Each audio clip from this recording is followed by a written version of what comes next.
I'm very fortunate to be staying in Yorkshire for an extended period to focus on some of my family history research. Then I'm squeezing in the archive visits when I can, and they're not just next door, so there's an amount of logistics that goes into this. I'm going to show you my Airtable setup for planning and logistics around research. I'll also show you what I would have done differently and what I'll change before my next visit. So getting into the quick tour now, I have everything organized for London and Yorkshire together. So across these tabs here, if you've ever used spreadsheets, you'll probably be familiar with the fact that there's tabs. So I have separate tabs to organize my information as well. So the first one is all related to research questions. The second is surnames, and it's a bit messy, but we'll talk about that in a minute. And then the repositories I'm visiting, again, a work in progress, but we'll work on that. And documents. Originally, I had one giant set of research questions across all of my research, and through trial and error, just from experience, I learned that actually keeping a narrow focus is really much better because you can add in tables or sets of information related to that particular project. So for example, I started extracting parish registers by surname, like that could live here, that should live here. Currently it's in a different one, but if I do it again, I would definitely make sure they were together, because the beauty of Airtable is the information that is in one tab can be referenced in another tab, and it's so great and it's so easy compared to a spreadsheet. So yeah, so here's my research questions. I won't go into like what makes a good research question, but generally the more detail, the more specifics, the better. So you can see some of my examples here. I have them classified by project, and I also have an associated name. Originally, I was just doing like a full name, but then I was like, actually, I'm going to be adding names all the time, and there's no point. So I'll show you that in a minute. But it says Family Elliott, but that's why, because instead of using a first name, I'm using the word family. And then I have detailed notes and things like that. One of the things that often happens when you start using Airtable is you think, I'm going to create a field for that. I'm going to create a field for that. And then I end up not using them. So for example, I am using the repository field and the status, but sources consulted, actually, that is really documents to view now. And content potential, oh, that's for me. If I wanted to make something into something for Substack or YouTube, I'm not using that right now. So yeah, I might clean those up. Specifically, what I do think is really helpful with Airtable is that you can start filtering your content. So for example, I have this big list and filtering, but also grouping. So right now everything's grouped by parish, and that's just been really helpful as I was planning this video that I'm clicked on right here. This is the Yorkshire Archive trip preparation. So organizing it all by parish actually made sense. So as you can see here, a couple of these didn't get assigned to parish. So let's quickly. Oh, I see why. That one's London. So as I start typing that in, it's going to resort it because it's grouping it by parish. So in my other Airtables, often I'll take this parish and it'll be part of a location table, so completely separate. At the moment, it's not. But that's what I would do if this was something I was starting from scratch again.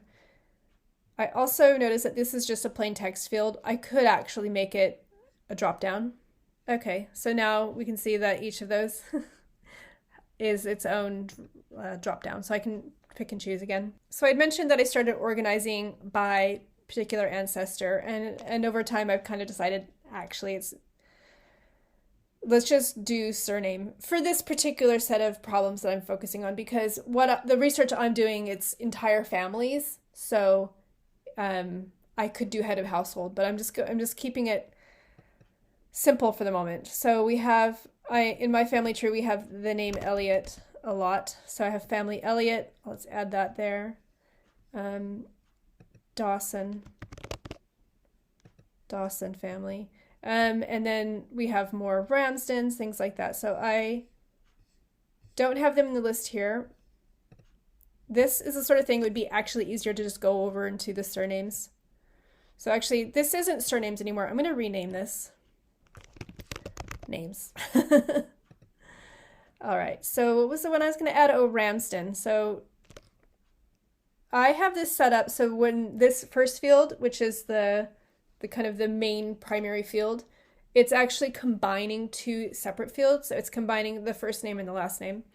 So if I type family and Ramsden, and then it just creates family Ramsden.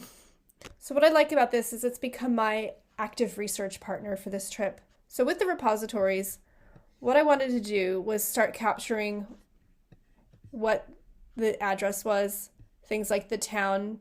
The reason that I have the town here is because sometimes there's more than one in the town. Also what type it is and the URL, their website.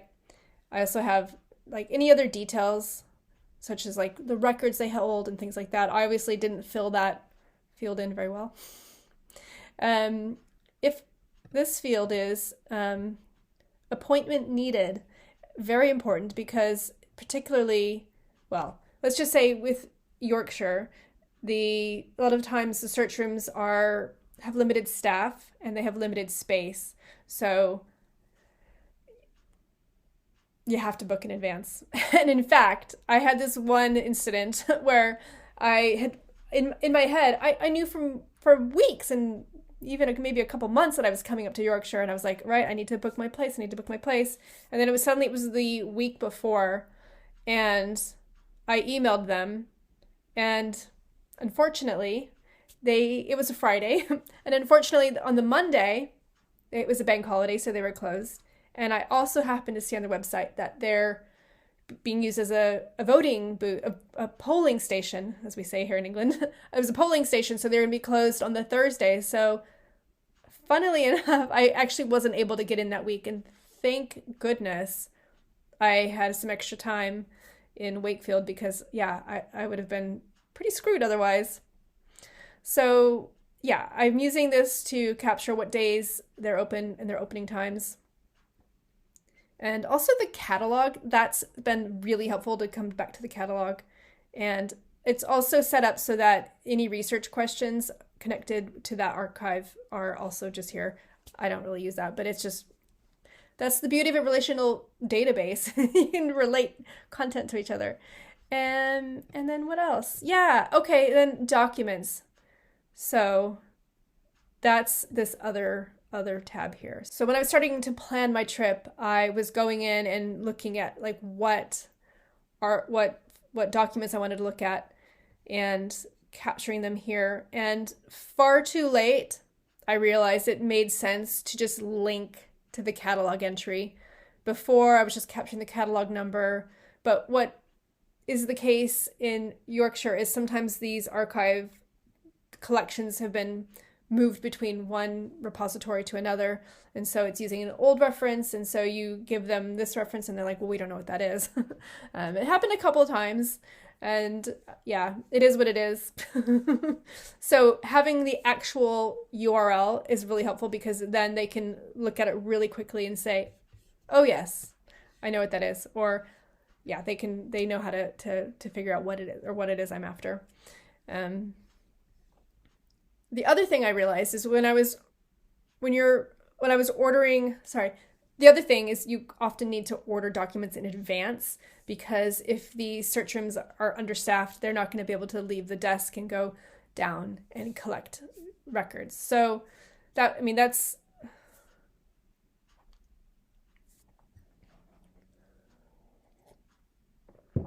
it was quite cute. The staff were getting quite firm with me. Like, no, if you want to see it tomorrow, you need to order it today. So I was like, okay.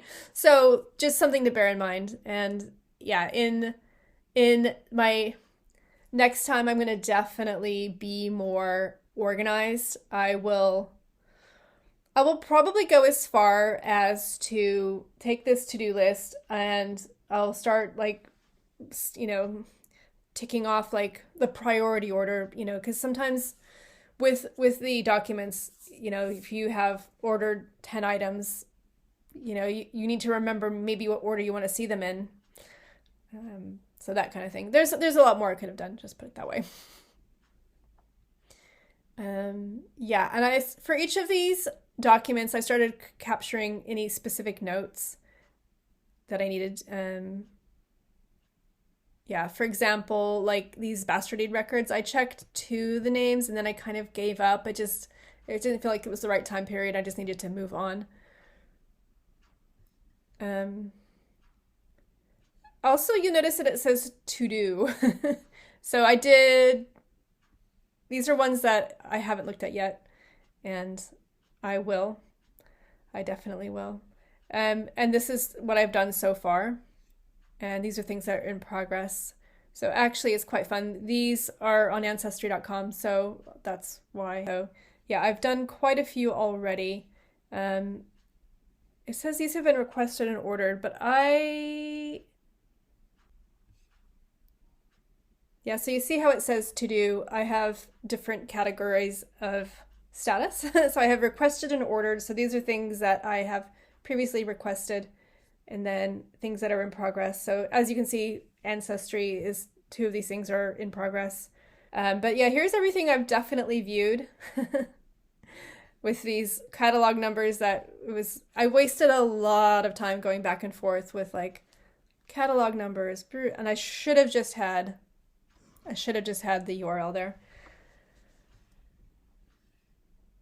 And then, oh yeah, and then deprioritize, because there was just things, so there's, in Wakefield, they have all of the deeds there, and they're indexed by personal name and place, but crucially the time period I'm most interested in doesn't seem to have anything, which is not ideal.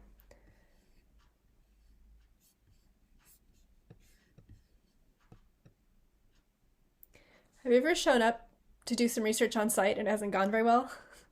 Please share your stories. Let me know it's not just me. One of the big lessons learned was that I needed to get myself more organized and understand where the records are. So I know from past trips up here that obviously different parishes are going to be covered by different archives, but something I hadn't failed to appreciate was that the fact that there's this place called, well, there's Kirk Smeaton, and just across this little brook is Little Smeaton, and I think a long time ago they just called it Smeaton. So as of 1974, they split, like one became North Yorkshire, one became South Yorkshire, and that means that the Little Smeaton records are in the Leeds record office and the Kirk Smeaton ones are in Wakefield. So I have a little bit of little Smeaton that I need to research. I was actually staying in Leeds for a couple nights. I didn't make it to the archives. I didn't have enough time to plan it. So I will have to make another trip down there, which is fine. Just got to get myself organized. So what I've done is I've separated the Wakefield items from the Leeds items. And as you can see, it's just that one. So that's how I'm using Airtable as I guess it's research trip companion. So I've got my research questions, I have the repositories I want to visit, and then the specific documents I want to view. So different levels of information. They're all talking to each other. I'm not having to re-enter information. And in actual fact, a lot of times I am actually capturing notes here, right here, and well, not there. So before my next archives visit, that will be to Leeds, I need to get all of my preparation in pretty good shape. And then now that I know how to adequately capture the information from the catalog, I'll have that ready to go. I will need to order all of my documents up front. Like I said, I feel very, very fortunate. If you don't know, I'm a traveling house sitter, specifically cats, and I designed my life this way. I don't have a home, but I love research and I love travel, so this kind of makes sense. And I love cats. So now I'm curious, are you planning a research trip? And if so, where are you going, and what's on your list? What are you going to be researching? Let me know. Thank you so much for watching this far. I am also on Substack. I write on there occasionally, and I'll put the link in the comments. Also, if you're interested in Airtable for genealogy, I've done several videos, so check out one of those here. See you next time.